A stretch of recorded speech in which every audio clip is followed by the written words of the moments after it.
Yeah, I feel like some guys have stepped up this off season, and we're going to need them to.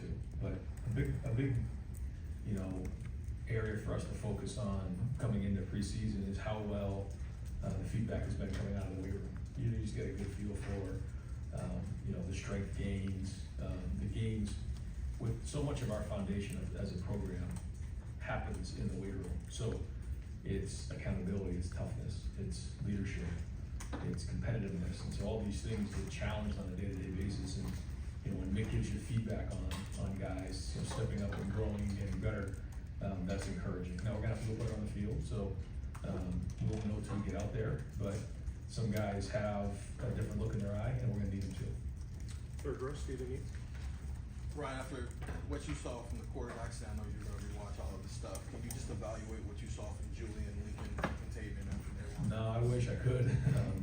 It's just a start. We're just getting moving around, so hard to tell. I do think all three of them look a little bit stronger, a little bit more explosive, moving better, a little bit more command of the huddle. But we'll watch the film and kind of go from there. Day one without pads is kind of hard, so we'll have a better feel here. Give me about 4 or 5 days and get a better idea. Go second row middle, Dan Hope. Looked like Edric suffered an injury out there. Is there any update on him? Yeah, no, I haven't talked to the trainers yet, but we'll go from there once we talk to them. Go first row to the left, Joe Nugent. What was the first day? What'd you think of it out there? Yeah, I thought there was good energy. I thought we talked a lot about the first play of a game, the first drive of a game, the first play of a drill sets the tone, and we wanted to set the tone as the first practice of the year.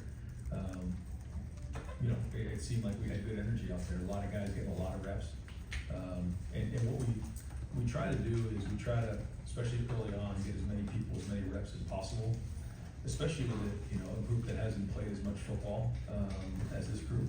So there's no way to supplement experience and reps. So that's what we're trying to do. So we were getting 48 plays during one period by splitting up the work. And that's good because our guys need that, and that's important. As you guys, we've talked about this last couple of years, once we get into practice, 4, 5, 6, then we start to get together on one field, but you're just not getting as many reps. So that's why we try to do that and get as many people, as many reps as we can. We'll get on the film. I'm not sure about the execution, but felt like the effort was there. But one challenge for our team is to learn to practice without pads on. It's really important. Guys have to stay off the ground and take care of each other, but we also have to be competitive. And I say to these guys all the time, you want to be in an NFL camp, you need to learn to practice without pads on. If you're on the ground in an NFL camp, you're going to find yourself cut really fast because NFL organizations are investing a lot of money in these guys. Well, it's not much different anymore, in college. So we've got to take care of each other, and that is a big deal.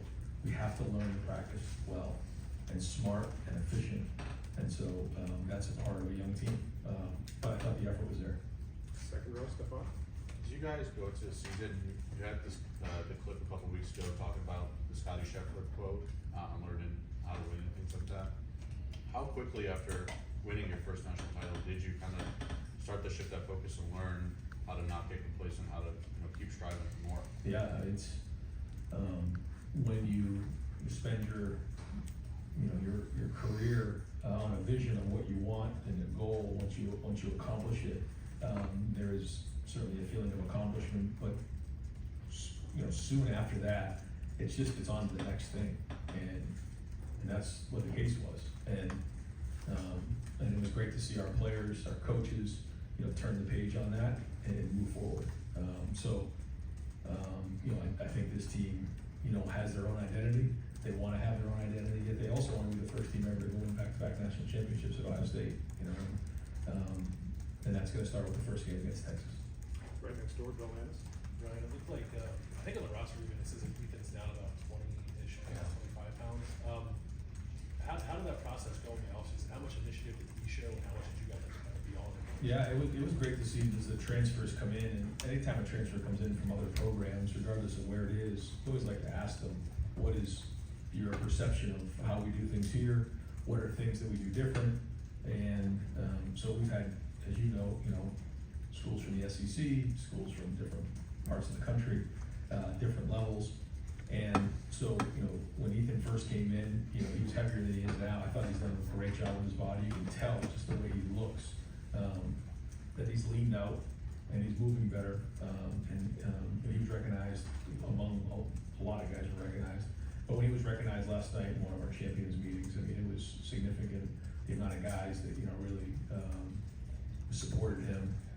But it was the same way with Max, it was the same way with Bo, and some of the guys who came in who, quickly embraced the culture, because we do things differently here, there's no question. And, I think if you'll talk to anybody who's come into our program as freshmen, that's all they know, but the transfers are the ones that can give you a little bit of the comparison of other programs and how different things are here. Because we make, no qualms about it, that like our foundation is the weight room, how we do things. And so, that's where you build your respect. And, for instance, like just take the example of a quarterback. For a quarterback to win the respect of his teammates, a big part of that is in the weight room in the off season. Now, they gotta go do it on the field, but those are big steps in progress as a leader. And, I'm very encouraged with this mindset of this team. I'm encouraged by the leadership, that some of these guys have taken on. Now we need, I kind of look at, like when I look at this room, I see the young guys in the back. We need that back end of the room to now really step up. And the only way to do that is to get on the field. And so that's where we're gonna be here in fall camp during these practices. For the regular, Kellyanne?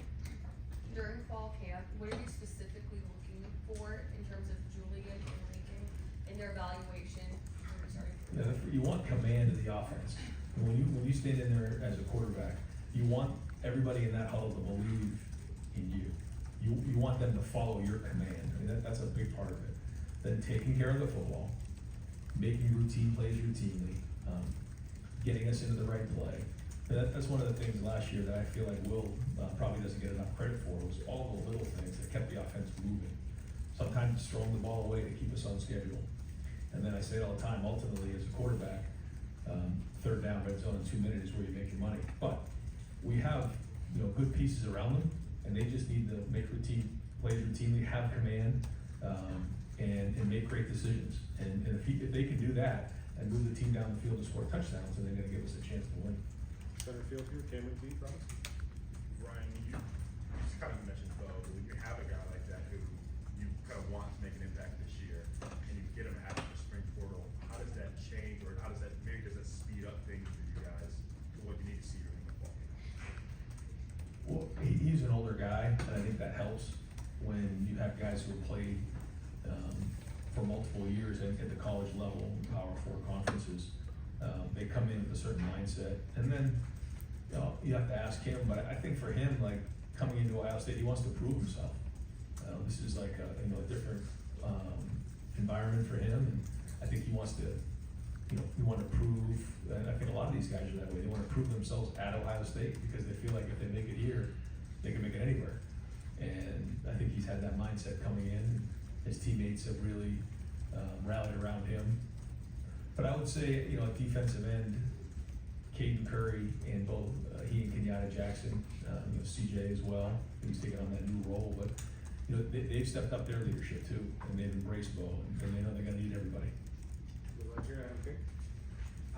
You hear about these guys in the offseason in the weight room. Was there anybody out there that really jumped out to you the first day of practice that you heard so much about and you got to see it on field? No, I mean, we don't have pads on, so, you won't know until you start to really get the pads on and start going. I mean, this is all about learning how to practice together, playing fast, getting our feet underneath them, making sure they're lined up in the right spots, learning how to go 4 to 6, 8 to B+2. So we'll get on the field and see where it's at with pads on here in a couple days, and then we'll kind of go from there. I think that's obviously the biggest part of this is, when the pads come on and the physicality kicks in, that's when you start to know where guys are. When I say anybody, that's not the case. Not anybody, but I feel like saying anybody can go play without pads on. Once the pads go on, you find out who's who. Front row, Joey Coffey. Big picture question on somebody like Lincoln, who's when he has a background of playing multiple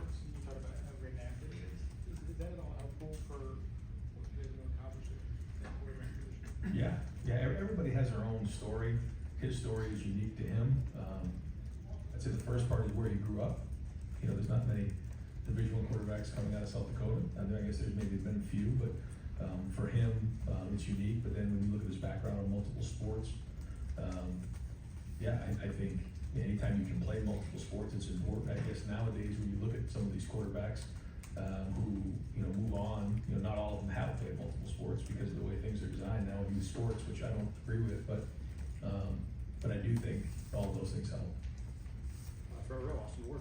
I think it was maybe 2 years ago, Tyreek went down on the first day of camp, and, he was able to get back in plenty of time. It's a physical game, but if we could, what's it like in your mind when someone is down, someone who's you're expecting to play a key role on the first day after all the work in the offseason, you get out there and it's like, all right, now this plan's going. Yeah. At least for now. Yeah.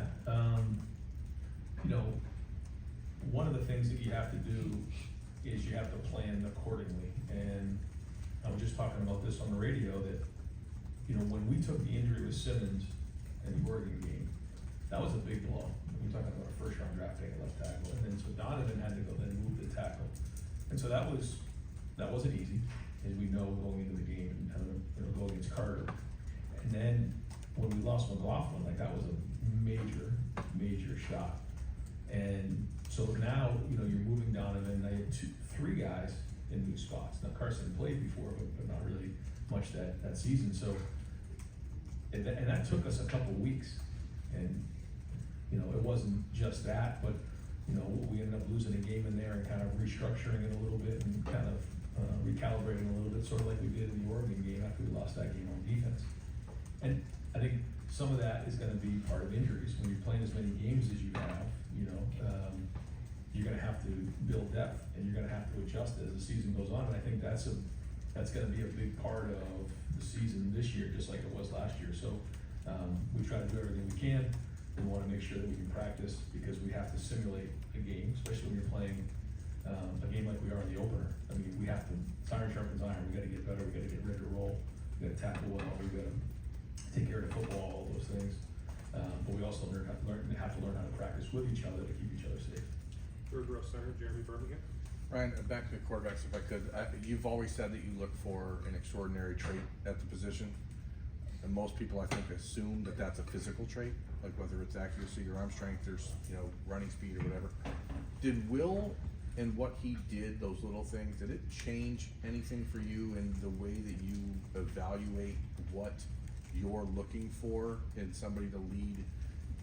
There's a lot of talent around these quarterbacks, so you can make do in some cases with maybe a little less physical talent. Has it changed the way you do this at all? I think every time you have a quarterback, you learn a little more. Every year you learn just a little bit, and every quarterback I've been around, you take something from.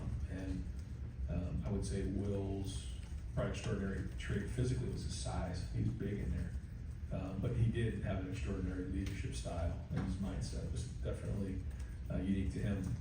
But I try to tell these guys all the time, you have to learn something from the guys that you were here before. Both Julian and Lincoln both saw Will lead. You don't have to be Will Howard though, you gotta be yourself.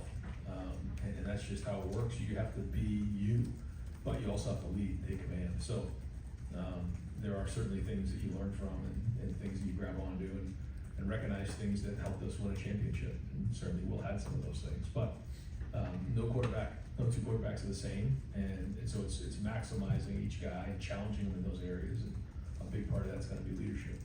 Right behind him, Patrick Murphy.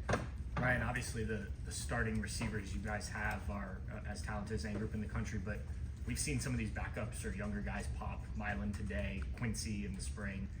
Is there an opportunity to maybe rotate, or with fewer snaps and whatnot, do you think those guys just kind of have to bide their time? Yeah, no, I think throughout the season, you'll definitely see that.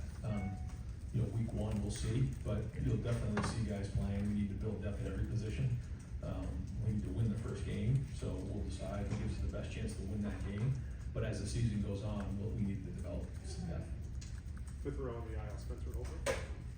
Yeah, right, when you get early into camp, what do you want to see from Austin that makes you ready to make that decision at right tackle? What do you think that makes you ready to make that decision? Yeah, I won't get into too much of, we don't make it public with champions and the Iron Buckeyes, but Austin was an Iron Buckeye, and he had a tremendous offseason. And he's taken all the strides that you need, to solidify yourself as a starter. So, how that all gets shuffled here, we'll see. Remember last year, we had that crazy illness, and we had to shuffle guys in, it's a long month. So we'll see. I think Tyler had a really good plan of having a primary position and a secondary position. We'll go through, the first couple of weeks and figure out, where he can best help us.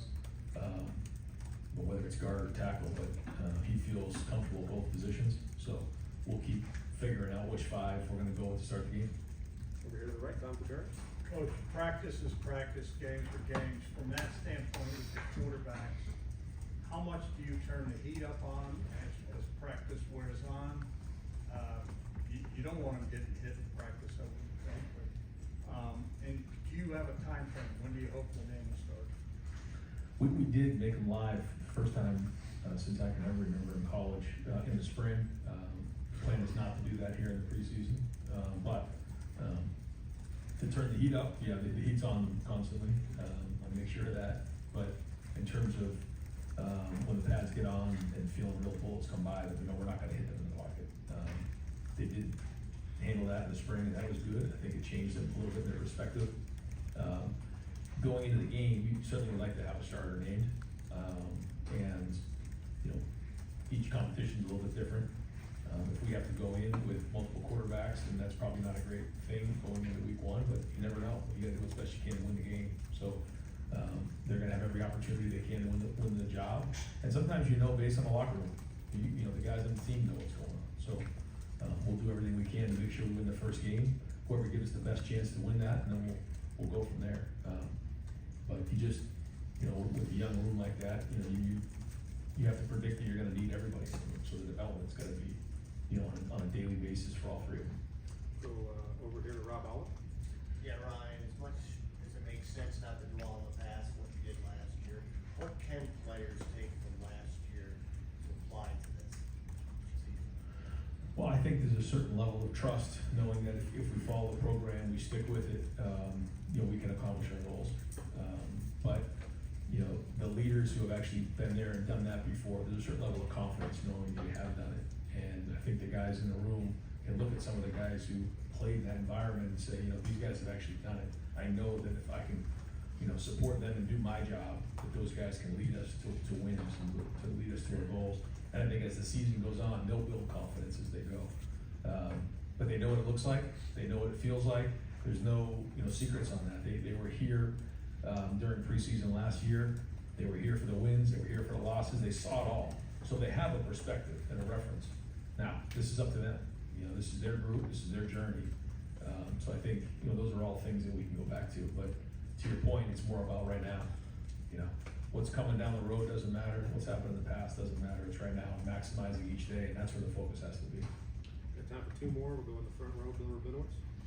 Last year, you had a very veteran team and a non-conference schedule that was not particularly challenging. This year, it's the opposite. You got a young team with a team like Texas coming in. How does that change your approach, your urgency?